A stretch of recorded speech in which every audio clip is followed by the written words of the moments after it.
यहाँ पे जितने भी धर्म प्रेमी से जन विराजमान हैं, सबके चरणों में मेरा प्रेम भरा प्रणाम।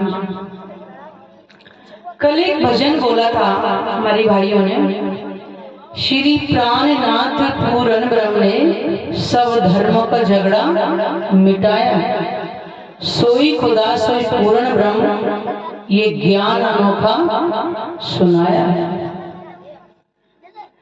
प्राणनाथ जी कौन है? प्राणनाथ जी हमारी आत्मा के प्रीतम। आज सारा जो संसार है कहाँ बटा हुआ है? धर्मों के अंदर। कोई किसी धर्म को मानता है, कोई किसी धर्म को मानता है, लेकिन प्राणनाथ जी ने सबका झगड़ा समाप्त कर दिया। किससे? इस वाणी से। आज तक सब कोई इस गांव में, इस जगीपुर गांव के अंदर आज तक भागवत कथा सुनी होगी, शिव पुराण की कथा सुनी होगी, या कोई जागरण सुना होगा, लेकिन ऐसा कोई कथा सुनी जिसमें पार ब्रह्म के बारे में किसी ने आज तक बताया हो कि वो पूर्ण परमात्मा कौन है। आज इस वाणी के माध्यम से जानेंगे कि वो परमात्मा एक है और वो कैसा है, वो कहाँ रहता है, क्या लीला करता है, क्या उसका स्वरूप।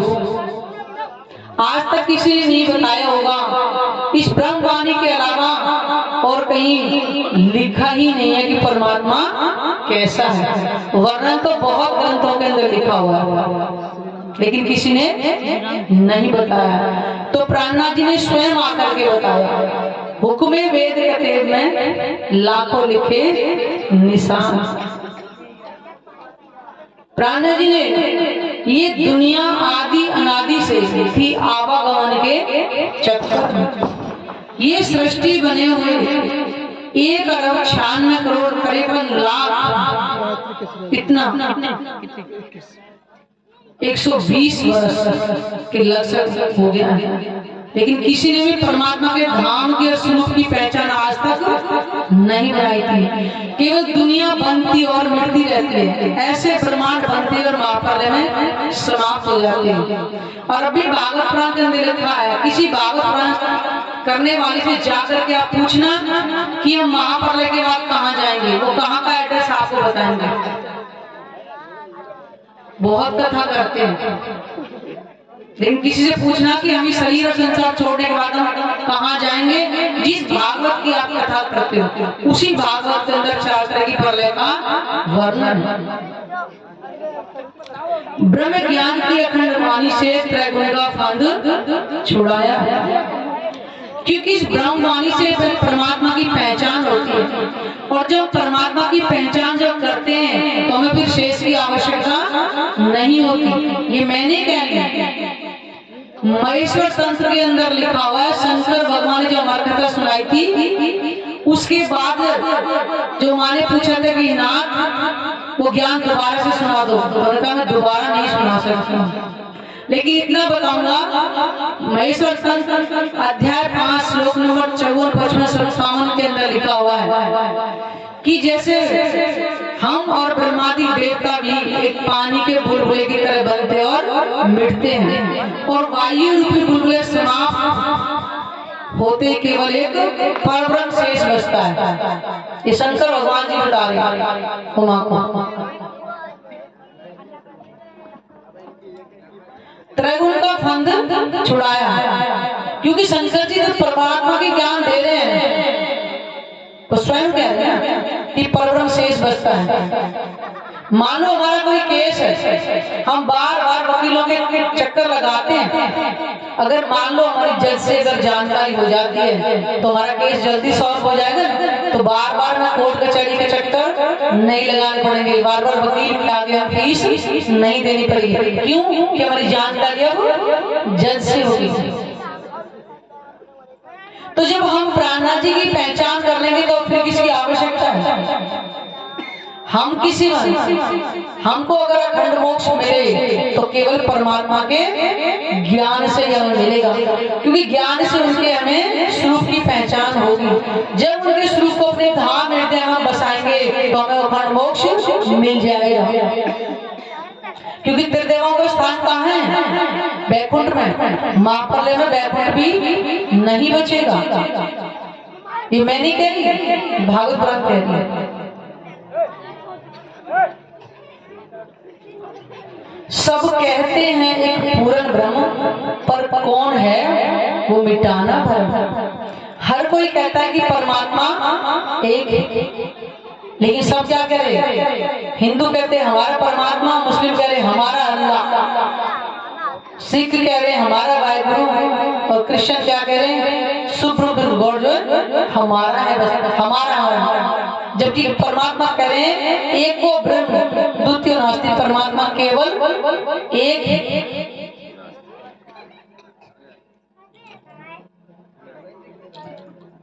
अपनी पहचान बता करके निज घर का रास्ता बताया।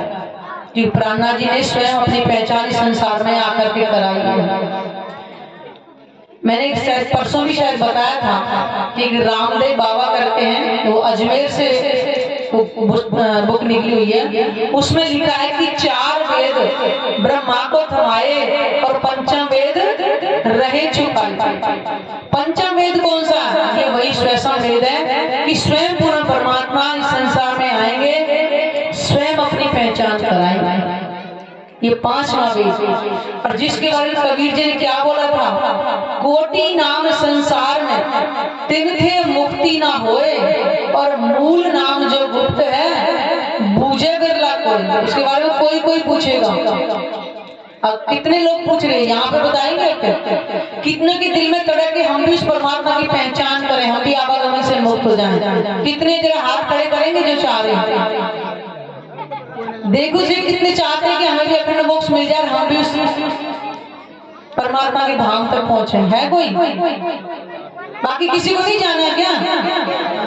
एक 84 लाख के चक्कर में घूमते रहने में अच्छा लग रहा है। प्राणनाथ जी ने आने से पहले हुक्मे वेद गते में लाखों लिखे निशान। हरिवंश पुराण 18 पुराण कहेंगे। हरिवंश पुराण है, उसके अंदर लिखा हुआ है अभाविनो भविष्यन्ति मुनियो ब्रह्म रूप नाय और कलयुगे उत्पन्नाय प्रधान पुरुष आश्रय। कथा योगे चार स्थान सर्वान पूजन से मानवा यस्य पूजा प्रभाव जीव सृष्टि समुद्र। कि कलयुग में एक अनहोनी घटना घटेगी जो कभी नहीं हुई थी। अनहोनी को क्या कहते हैं? जो कभी ना हुई हो। वो ब्रह्म रूप ब्रह्मणी प्रकट होंगे जो एक परमात्मा के आश्रय में रहेंगे। उनके द्वारा कही हुई कथा को जो आत्मसात करेगा वो जीव भी भव से पार हो जाएगा। ये वही आत्म कथा है। परमात्मा ने तो अपनी पहचान सब में लिखवा दी थी। क्या रामायण, क्या गीता, क्या भागवत पुराण। और देखिएगा दुनिया कहती है परमात्मा निराकार है। पुराण संहिता के अंदर लिखा है कि वो 9 भूमिका वाला खंड जो अपनी वाणी में लिखा ना, 9 भौम 10वीं आकाशी का वर्णन है रंग महल का, जहाँ परमात्मा और आत्मा रह रहे। उसी पुराण संहिता के अंदर लिखा है कि ब्रह्म आत्माएं संसार में खेल देखने के लिए आएंगी और वो इतना दुख देखेंगी। जब कहते हैं कि जब बिल्कुल इंसान मरने को तैयार हो जाता है, जब बहुत परेशान हो जाता है, मरने से ज्यादा दुख तो कोई और नहीं देखेगा ना, तो कहते हैं इतने दुख देखेंगे जब परमात्मा अपनी ज्ञान की गंगा में उनको नहलाएंगे। ये है वो ज्ञान गंगा, ये है वो ज्ञान जो शंकर भगवान अपने शीश पे धारण किए हैं। ज्ञान रूपी गंगा को धारण करके हमेशा ध्यान में लीन रहते हैं, परमात्मा के ध्यान के अंदर। ये है वो ज्ञान रूपी गंगा, ना कि वो जल की गंगा को धारण किए हुए होते हैं शंकर भगवान। हमेशा अपने एक वृक्षशाला को पहन के कहाँ बैठे होते हैं? कैलाश पर्वत पर। ये है वो अमर कथा जो शंकर भगवान ने उमा को सुनाई थी और वो नहीं सुन पाई। श्री विजयाभिनंदन प्राणनाथ नर तन में पधारे हैं साक्षात। प्राणनाथ जी कोई संसार के कोई व्यक्ति नहीं है, कोई संत नहीं है, कोई महात्मा नहीं है। प्राणनाथ हमारी आत्मा के प्रीतम पूर्ण ब्रह्म परमात्मा वो है प्राणनाथ। नर तन में पधारे, उनका जो नूरी स्वरूप है वो इस संसार में आ ही नहीं सकता है। तो कोई शक्ति है जो इस संसार के तन में ही तो आएगी।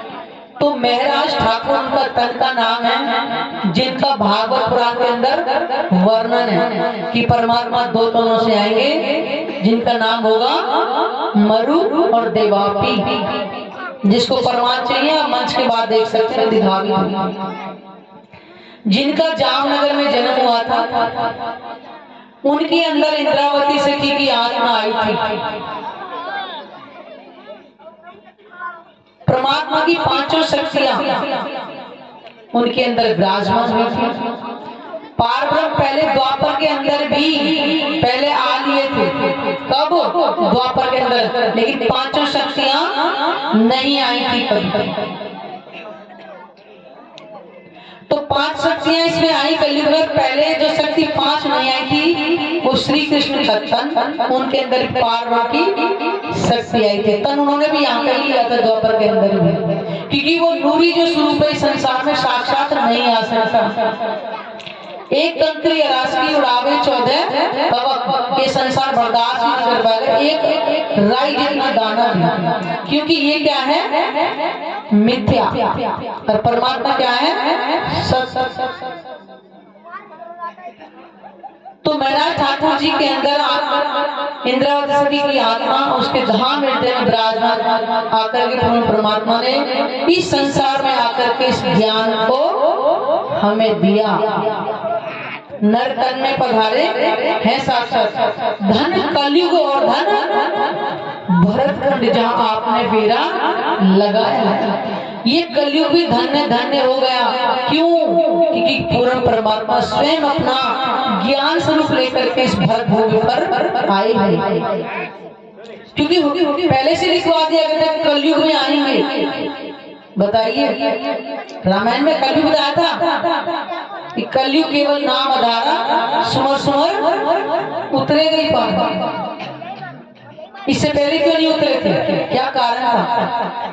नहीं, ये वही ज्ञान है जिसको प्राणनाथ जी ने इस संसार में आकर के स्वयं पंचम वेद लेकर के आए और आज हमारे सामने है। इसलिए ये कलयुग भी धन्य हो गया और ये भारत भूमि भी धन्य हो गई, और यहाँ पर रहने वाले जो जीव है वो भी धन्य धन्य हो जाएंगे। इससे पहले आज तक क्यों नहीं कोई भव से पार हुआ था? क्योंकि वहां तक पहुंचने का कोई मार्ग ही नहीं था। मान लो इस गांव में मुझे आना था और मुझे एड्रेस नहीं पता होता तो मैं तो भटक के फिर वापस दिल्ली चली जाती। क्यों?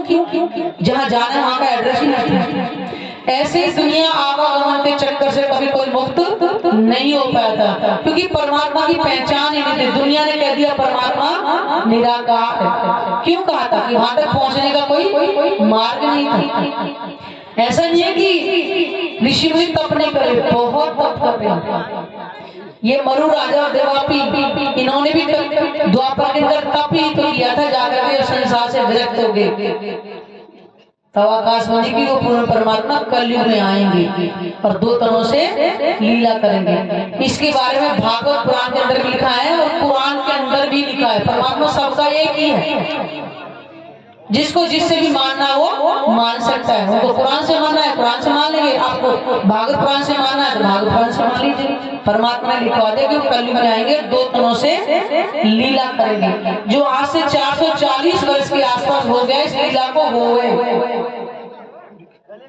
ये वाणी के अंदर लिखा है कि ये ज्ञान बीच में छपा रह गया और कलयुग के आखिरी चरण में आकर के ये फैलेगा, वो भी लिखा हुआ। तो आज ये ज्ञान जो देख रहे हो ये पारब्रह्म का साक्षात स्वरूप ही है। इसमें परमात्मा के धाम की एक एक अंग की उन्होंने क्या वस्त्र क्या आभूषण धारण कर रखे हैं उसका भी वर्णन है। जब उनके स्वरूप को हम धीरे धीरे अपने धाम हृदय में बसाते चले जाएंगे, हमारे जीव के जो युगों के जो संस्कार जो हमारे अंदर बसे हुए हैं वो धीरे धीरे समाप्त होते चले जाएंगे और हमारा जो जीव है ये आत्म स्वरूप होने लगे। एक और बात है, संसार में कोई ये नहीं जानता कि जीव क्या है और आत्मा क्या है पहले तो, क्योंकि जिनके पास ये वाणी नहीं है वो जीव को ही आत्मा समझते हैं। जीव अलग है और आत्मा अलग है। जीव जो है वो विष्णु भगवान का अंश है, वो सबके अंदर है, कीड़े मकोड़े के अंदर भी है, जीव जंतुओं के अंदर भी है और मनुष्यों के अंदर भी है। लेकिन आत्मा केवल परमात्मा का अंश है और वो केवल मनुष्य तन के अंदर ही आकर खेल दे, किसी और योनि में नहीं जाती है। लेकिन जब ये जीव परमात्मा को अपने धाम हृदय में बसाएगा, धीरे धीरे विकार समाप्त होते जाएंगे, संसार की तृष्णाएं समाप्त होती रहेंगी, तो ये अपने आप को क्या आत्म भाव समझ करेगा, तब इसको जीव आत्मा का होदा मिलेगा। आत्मा का संग करके सौभाग्य है जीव का कि आत्मा का संग करके उसको जीव आत्मा का सुखोदा प्राप्त होगा।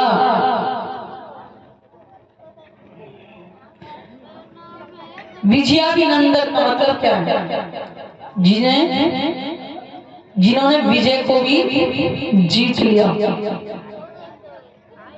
विजयाभिनंदन जिसको विजय भी नहीं जीत सकती। आज तक परमात्मा को किसी ने जीता है? नहीं जीता। जिसका विजय भी अभिनंदन करती हो। यह संसार में थोड़ी जो लोग मिल जाते हैं वो उसको वाह वाह करते थे, खुश हो जाते हैं। लेकिन कैसे का विजय भी अभिनंदन करती हो, पूर्ण ब्रह्म परमात्मा नर तन में आए हैं, क्योंकि तन तो संसार का ही लेना पड़ेगा। हम सुंदर साथ हैं अंगूर के, भूले हैं माया का संकट। परम धाम की ब्रह्म आत्माएं पहले द्वापर में आई थी, जिनको गोपियां कहा गया है, नंद बरसाने की जो कुंवारी वाली कन्याएं थी। आत्माओं की सुरता उनके अंदर आई तो उनको गोपियों का नाम दिया गया था। और वो 11 साल 52 दिन की लीला देख करके वापिस कहाँ चली गई थी? परम धाम के अंदर।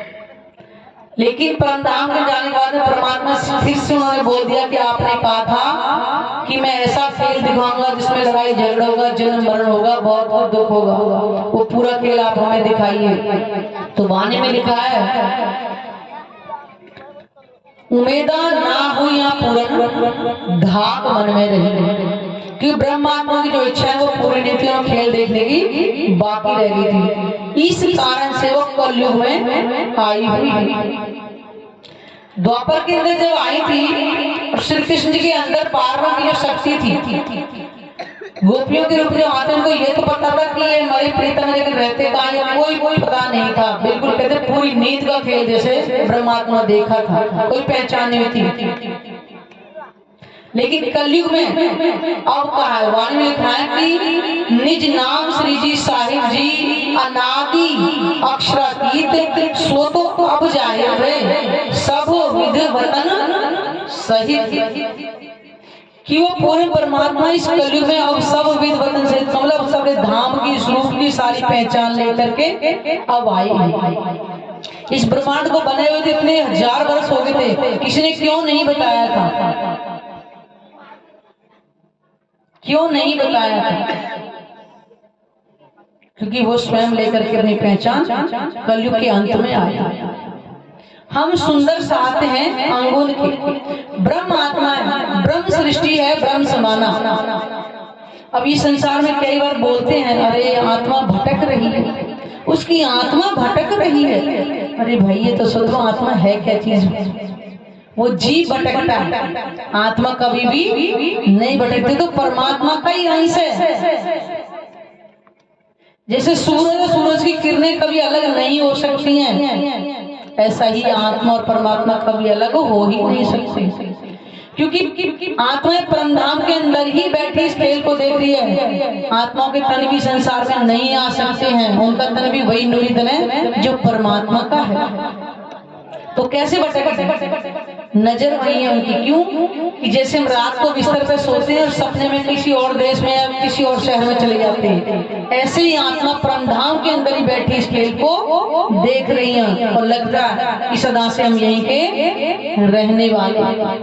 भूली है माया का संग करके, वो माया का खेल, क्योंकि परमधाम के अंदर परमात्मा ने पहले कहा था कि हे मेरी ब्रह्मात्मा, जिस संसार में तुम जा रहे हो तुम्हें मुझे भी कोई नहीं जानता। ये क्या है? भूल भुलैया का खेल। यहाँ सब अपने आप को भूल जाते हैं। तो ब्रह्मात्माएं भी नजर से बैठी खेल देख, लेकिन अपने आप को भूल गई कि संसार में नहीं आएगी।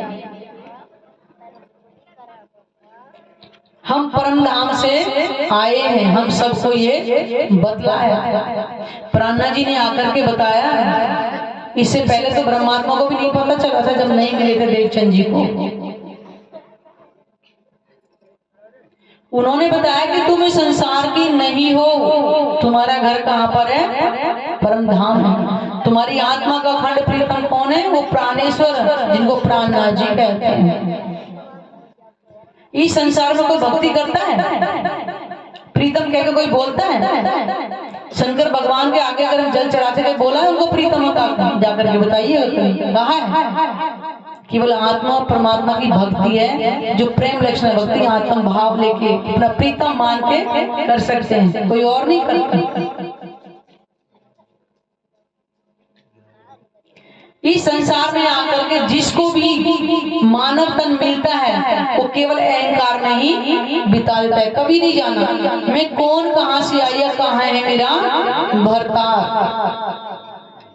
किसी ने नहीं पूछा, केवल एक परमधाम की आत्माओं के अलावा। सतगुरु देवचंद जी परमात्मा की खोज में निकले 11 वर्ष के। उनके जब दिल में मैं कौन, कहां से है, कहां है मेरा भरता, उनके दिल में आया। क्यों? कि उनके अंदर परमधाम की आत्मा श्यामा मारण की आत्मा आई थी। उन्होंने पूछा, आज तक बाकी किसी ने पूछा कि मैं कौन हूँ, कहां से हूँ। और कहते हैं कि जिनके उनके घर कोई भी साधु संत आता हमेशा पूछते मैं कौन हूँ। ये सवाल बाकी और सबके किसी दिल में नहीं आ गया कि मैं कौन हूँ। सिर्फ यही के माता पिता को ही अपना माता पिता आगे सगे संबंधियों को जाने बैठे हैं, लेकिन आत्म भाव कभी नहीं आए। और 16 साल की उम्र में रात के समय परमात्मा को खोजने चल पड़े और प्राप्त कर लिया। जहाँ चाहा वहां रहा। परमात्मा ने अपने हुक्म में इस संसार में, और सबसे बड़ी बात कि पार ब्रह्म द्वापर में आए, कलयुग में पूर्ण स्वरूप से आए हुए हैं। ना पहले कभी आए, ना बाद में कभी आएंगे। ये 3 ब्रह्मांड हुए जो अब ऐसे हुए ना होशी कब। इन तीनों में ब्रह्म लीला भई, ब्रिज रास और जागनी कही। ये 3 ब्रह्मांड कौन से? ब्रिज के, और एक महाराष्ट्र जो योग माया के ब्रह्मांडों में गिरी, और तीसरी बार कलयुग के अंदर। ये 3 ब्रह्मांड जिसमें ब्रह्म लीला हुई है, यानी कि पार ब्रह्म की लीला हुई। ब्रह्मांड बनते रहेंगे, मिटते रहेंगे, लेकिन पार ब्रह्म कभी भी नहीं आएंगे। इसलिए मनुष्य तन रहते रहते परमात्मा को अगर प्राप्त कर लिया तो परमात्मा के चरणों में ही पहुंच जाओगे, नहीं तो आवागमन से कभी मुक्ति मिलने वाली नहीं है। 3 दिन से हम आपको यही समझा रहे कि मनुष्य तन की सार्थकता को समझो, पार ब्रह्म की पहचान करो कि कलयुग का अंतिम चरण चल रहा है। कईयों से बात करते हैं, कार्य कहाँ, अभी तो कलयुग शुरू हुआ है। कहते हैं कि 4,32,000 वर्ष कलयुग की थी आयु इसकी, लेकिन ग्रहण लग के आयु समाप्त हो गई। एक ग्रहण लगने से 125 वर्ष आयु कम हो जाती है। तो कहते हैं जब ग्रहण पड़े 3412 तब कलयुग का हो ही निर्वाण। 3412 और गुना कर दो 125, और 4,32,000 में माइनस कर दो 5500 वर्ष आयु रहती है। जिसके बारे में कबीर जी ने क्या कहा था, जब बीतेगा 5000 पाचा तब ये शब्द होएगा साचा। जब कलयुग के 5500 वर्ष व्यतीत हो जाएंगे तब सबको पार की पहचान होने लगेगी। तो साथियों वही समय चल रहा है।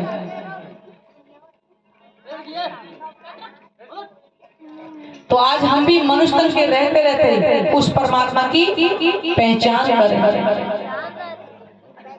ये परमात्मा सबका है, अमीर हो गरीब हो, हिंदू हो मुस्लिम हो सिख हो ईसाई हो, परमात्मा एक ही है। वो बात अलग है कि जिससे मानना हो वो मान ले, कोई बात नहीं। लेकिन बात यह है कि जब तक उसकी पहचान नहीं करी होगी तब तक हमें प्राप्त नहीं हो सकते। उसके लिए हमें कोई नहीं, केवल मनुष्य तन अगर मिला है तो परमात्मा का ज्ञान हमें मिला हुआ है। वाणी से उनके स्वरूप की पहचान करें और सिर्फ उनके जो स्वरूप है उसको अपने धाम में बसाए, बस उसके लिए हमें और कुछ नहीं करना पड़ेगा। नवदा भक्ति नहीं करनी पड़ेगी, आपको प्रदक्षिणा नहीं लगानी पड़ेगी, दंडवत परिक्रमा नहीं करनी पड़ेगी। बहुत आसान है मिलना, लेकिन हमसे वो भी नहीं हो रहा, क्योंकि अभी हमें परमात्मा से प्रेम नहीं हुआ है, उसे हमें अपना माना ही नहीं। अगर आत्म कल्याण चाहते हैं तो एक परमात्मा की भक्ति करनी ही होगी। बोलो श्री प्राणनाथ प्यारे की, सतगुरु महाराज की।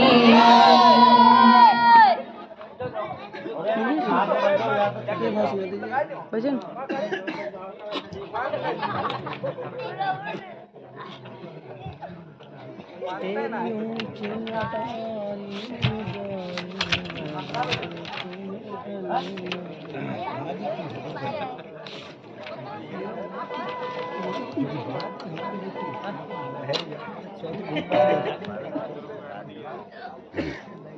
बोलो श्री प्राणनाथ।